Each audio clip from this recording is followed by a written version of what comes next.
You imagine that the empath, the one who has borne the pain of others for so long, will strike back with the same cruelty they have endured, but no resentful empaths do not raise the sword.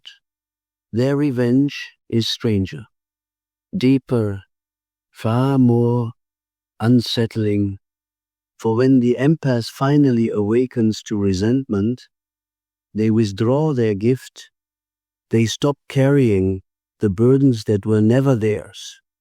They stop offering their light to those who consumed it without gratitude.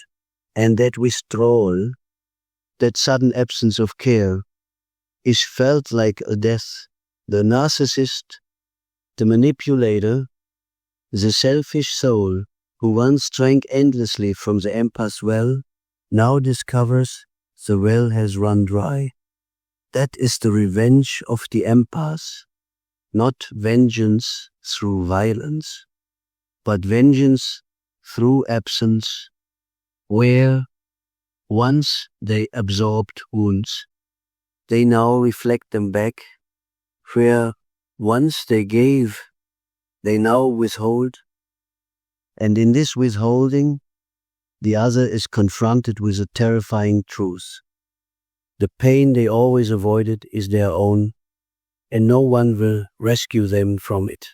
This is why the resentment of the empath is so dangerous. It is not a storm of rage, it is silence. It is the quiet closing of the heart's gate, and to those who thrived on the openness of that heart, such silence feels like exile.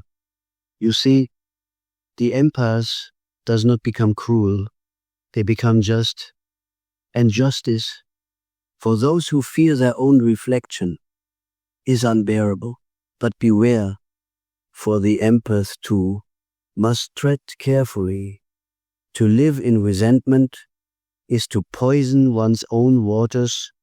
If the empath merely inverts their gift into bitterness, they remain chained to the very oppressors they sought to escape. The true transformation lies not in revenge, but in recognition